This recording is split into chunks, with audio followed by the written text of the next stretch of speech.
Review à chaud de Iron Man 2. On y suit encore une fois Tony, juste après son annonce du premier film, où il confirme qu'il est bel et bien Iron Man. Le gouvernement américain, et plus particulièrement l'armée, décide de vouloir garder Iron Man sous leur propriété, afin d'instaurer une paix durable pour l'Amérique. Mais dans l'ombre, des ennemis de la Stark Industries ont eux aussi un armement super développé. Donc voilà. Je vais vous donner mon avis sur le film. Ceux qui ne veulent pas être spoilés, je vous invite à quitter la vidéo. Et allez, c'est parti. Le film est super cool à voir, comme le premier d'ailleurs. On est dans l'univers d'Iron Man, ça fait plaisir de retrouver nos protagonistes. Tony qui est toujours excellent, Pepper qui est un peu plus en retrait par rapport au premier, et surtout l'introduction de deux nouveaux personnages. James Rhodes aka War Machine, bon je dis nouveau, parce que si c'est la même personne que dans le premier film, dans tous les cas l'acteur a changé.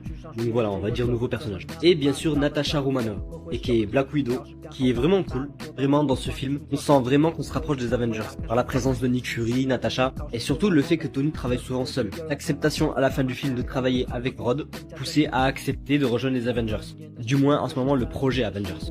Donc voilà, en vrai c'est vraiment cool. Ce film est certes la suite de Iron Man, mais il ressemble beaucoup plus à un prologue d'Avengers. L'échiquier se met en place, et on a vraiment hâte de voir l'équipe se former.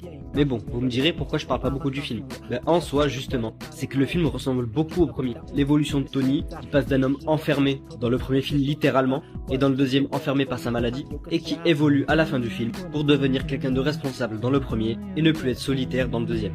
Même l'antagoniste est similaire, dans les deux cas c'est un proche d'Howard Stark, qui en se débarrassant de Tony, va pouvoir perpétuer sa vengeance.